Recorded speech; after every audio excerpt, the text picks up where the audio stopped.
இங்க வராத. போடாங்க. இங்க வந்த மண்டையை உடைச்சிருவேன். மாப்பிள, உங்க வீட்டு எல்லையே இந்த படியில இருந்து தான் ஆரம்பிக்குது. ஆனா நான் இப்ப நிக்கிறது அரசாங்கம் போட்ட ரோட்ல. இங்க நிக்க கூடாதுன்னு சொல்றதுக்கு உங்களுக்கு உரிமை கிடையாது. அரசாங்க சொத்துக்கு, அரசாங்க சொத்துக்கு, அரசாங்க சொத்துக்கு, அரசாங்க சொத்துக்கு, அரசாங்க சொத்துக்கு.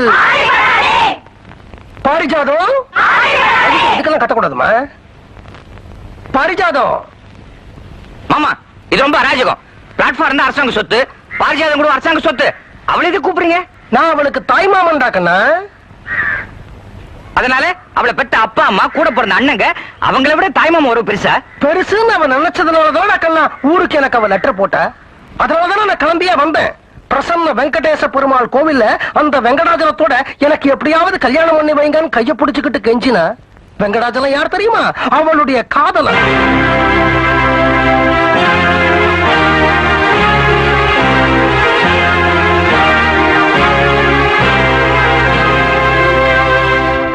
அம்மா பாரிஜாதம், நீ மேஜர். உன் இஷ்டத்துக்கு பிடிச்ச யார வேணும்னாலும் லவ் பண்ணலாம். அதை யாரும் கேட்க முடியாது. யாராவது பயமுறுத்தினா வீட்டுக்குள்ள மறுபடியும் போலீஸ் வரும் சொல்லு.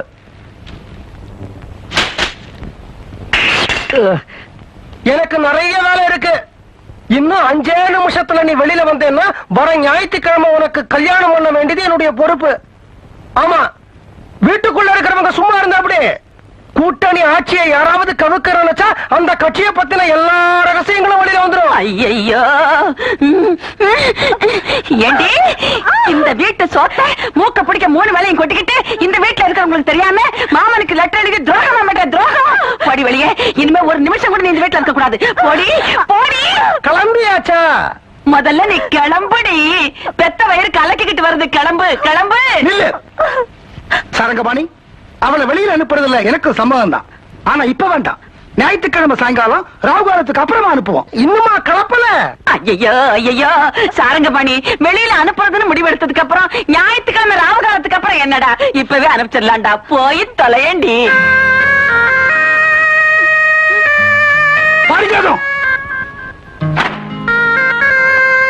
என்னுடைய இந்த மேல் துண்டை தாண்டி ஒரு அடி எடுத்து வச்சேன்னா கொலையே விடும்.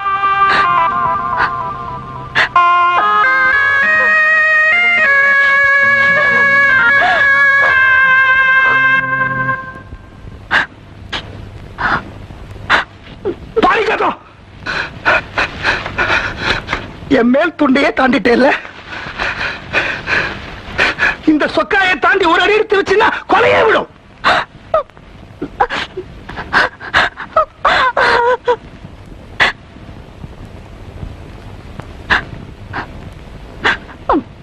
பாரிஜாதம், இந்த வேட்டையை தாண்டி ஒரு அடி எடுத்து வச்ச கொலையே விடும்.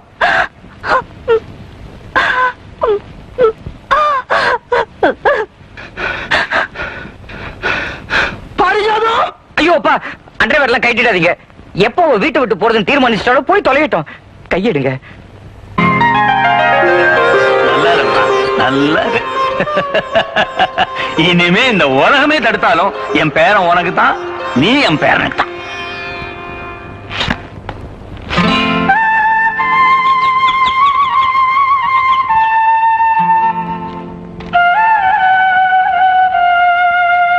சார், எங்க அப்பாவை பத்தி ஏதாவது தகவல் தெரிஞ்சுதா? ஏயா, நீயே கடத்திக்கிட்டு போய் வச்சுக்கிட்டு இங்க வந்து நடிக்கிறியா? ஜாமீன்ல வெளியே போயிட்டா எங்களால ஒண்ணும் பண்ண முடியாதுன்னு நினைப்பா? கான்ஸ்டபிள்ஸ், இந்த காலத்துக்கு உள்ள படிக்கா.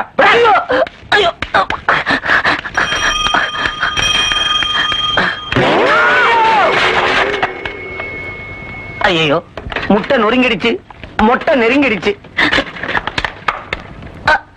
மரியாதையா 350 ரூபாய் பணத்தை எடுத்து கொடு. இல்லன்னா எடுத்தாப்லயே போலீஸ் ஸ்டேஷன் புரிஞ்சு கொடுத்துருவையா? கொடுக்குறையா? கொடுக்குறேன். கெட்ட நேரம் வந்தா ஒட்டகத்து மேல ஏறி நின்னா கூட நாய் கடிக்குங்கிறது சரியா போச்சு.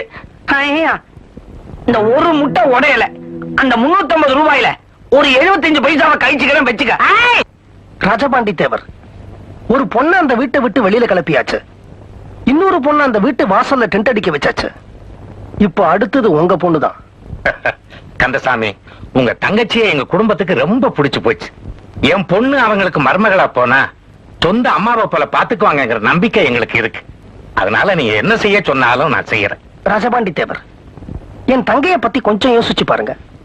வீட்டுல 12 வருஷமா பேசாத புருஷன், ஒரு செருப்பு இடம் மாறி இருந்தா கூட சிடு சிடுன்னு விடுற மூத்த பையன், வீட்டுல அம்மா பழைய கவிதையா செல்லரிச்சு போய் கிடக்காங்க, அத பத்தி கவலைப்படாம புது கவிதை மோகம் பிடிச்ச அலையிற 2வது பையன், குதிரை மாதிரி வளர்ந்திருக்கிற பொண்ணு.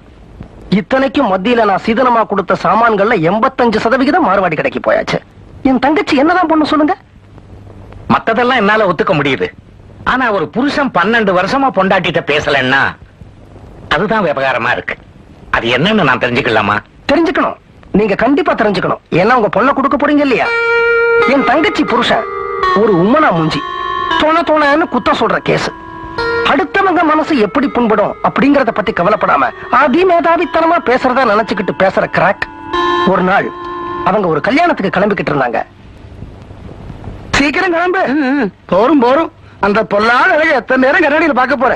கண்ணாடி பாத்திர சுத்து எஞ்சிட போகுது. தலையை பிடிச்சி ஏன் இழு நிற்கிற? சௌரி கையோடு வந்துட போகுது. பவுடர். ஓ மூஞ்சிக்கு எவ்வளவு பவுடர் போட்ட என்ன? மூஞ்சி கலர் மாறிடவா போகுது? சுடுகாட்டு செவத்துக்கு சுண்ணாம்பு அடிச்சா 2 நாள்ல பல்ல இழிச்சிரும். அதே மாதிரிதான் உன் மூஞ்சியும். எவ்வளவு பவுடர் போட்டாலும் 2 மணி நேரத்துல பல்ல இழிச்சிரும். இது பாருங்க, கல்யாணம் ஆன புதுசுல நாராசமா பேசுனீங்க, பொறுத்துக்கிட்டேன். இப்ப 3 குழந்தைங்க பிறந்ததுக்கு அப்புறமும் இப்படியே பேசிக்கிட்டு இருந்தா எப்படி? ஆமா, குயில போல நேரம், காக்கைய போல தொண்டை, கோவம் மட்டும் மூக்குக்கு மேல குரங்கு மாதிரி. இது பாருங்க, இன்னொரு தடவை இப்படி எல்லாம் சொல்லாதீங்க. சொன்னா என்ன செய்வேன்? 1000 தடவை சொல்லுவேன். உன் குதிரை மூஞ்சிக்கு வேற யாரும் கிடைக்க மாட்டான். நான் தான் மாட்டிக்கிட்டேன். போ, கொஞ்ச நேரம் வெளியில இருப்போம். போட போமா. அப்பா அம்மா இப்ப வந்துருவோம். போங்க. என்ன சொன்னீங்க? இந்த மூஞ்சிக்கு எந்த இனிச்ச வாங்கி கிடப்பான்னு சொன்னீங்க இல்ல? ஒரு நிமிஷம்.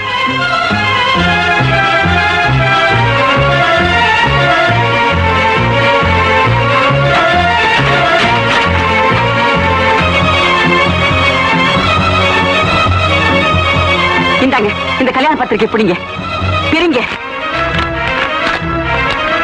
படிங்க. இடது பக்கம் புவனேஸ்வரின்னு என் பேர் போட்டிருக்கா? வலது பக்கம் பாருங்க, என்ன போட்டிருக்கு? உங்க பேரா போட்டிருக்கு? இல்ல, ராஜாமணின்னு போட்டிருக்கு.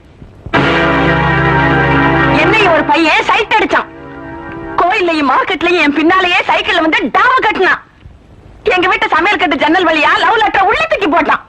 எங்க அண்ணன் அவனை அடிக்க போய் காதல் தோல்வியில எனக்காக மூட்டை பூச்சி மருந்து சாப்பிடுற அளவுக்கு போனான்.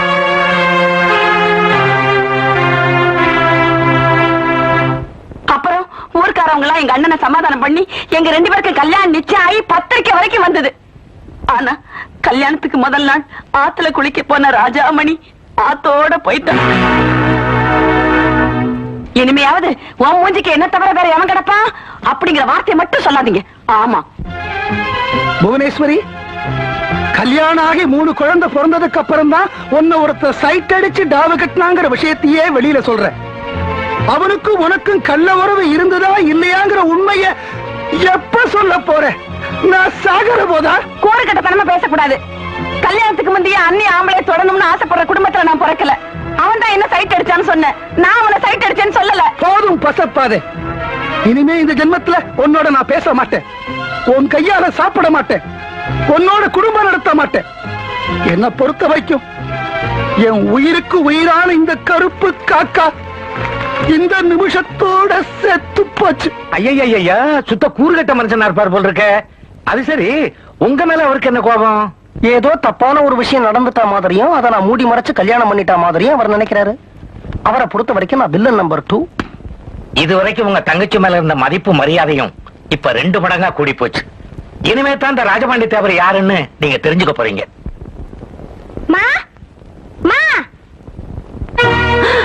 ஐயோ,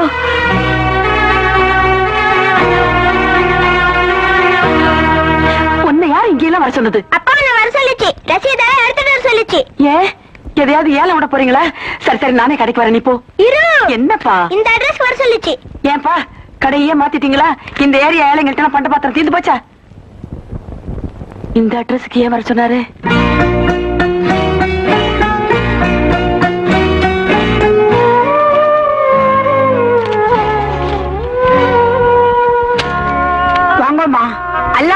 செக் பண்ணி பாத்துக்கோங்க.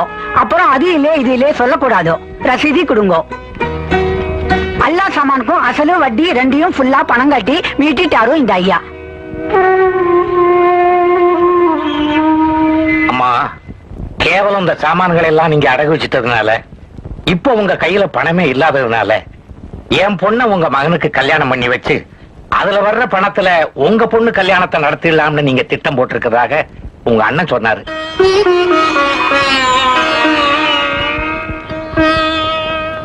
பண்டமாற்று முறையில என் பொண்ணை தள்ளிவிட நான் விரும்பல. அவ நல்ல இடத்துல நல்லபடியா வாழணும்னு நான் ஆசைப்படுறேன். இதெல்லாம் இப்பவே கூட நீங்க உங்க வீட்டுக்கு எடுத்துட்டு போலாம். ஒரு அண்ணன் உங்க கல்யாணத்துக்காக இதெல்லாம் சீதனமா கொடுத்தாரு, இன்னொரு அண்ணன் உங்க கண்ணீருக்காக இதெல்லாம் சீதனமா கொடுத்ததாக நினைச்சுக்கங்க. இதுக்கப்புறமும் என் பொண்ணு உங்க வீட்டுக்கு மருமகளா வர முடியலன்னா அது என் துரதிஷ்டம். என்னம்மா நீ? கூட பிறந்த அண்ணன் நான் செய்ய முடியாத காரியத்தை தேவர் செஞ்சிருக்கிறாரு. என் பையன் உன் பொண்ணுக்கு தான் அப்படின்னு அடிச்சு சொல்லிருக்கா? நீ நான் சொல்லிடுவேனே, சாரங்க பண்ணி ஒத்துக்கணுமே. நீ ஏன் பஞ்சையும் நெருப்பையும் தள்ளி தள்ளி வைக்கிற? பக்கத்துல வை, நெருக்கி வை, ஒட்டி வை. அது எப்படி முடியும்? வீட்டுக்கு மருமகளை கூட்டிட்டு வர உரிமை உனக்கு இல்ல, ஒத்துக்கிறேன். வீட்டுல ஒரு வேலைக்காரியை வச்சுக்கிற உரிமை கூட உனக்கு இல்லையா? என்னென்ன சொல்ற? நீ இங்க வாமா, மத்த விஷயங்களை தேவர்கிட்ட நான் அப்புறம் பேசிக்கிறேன்.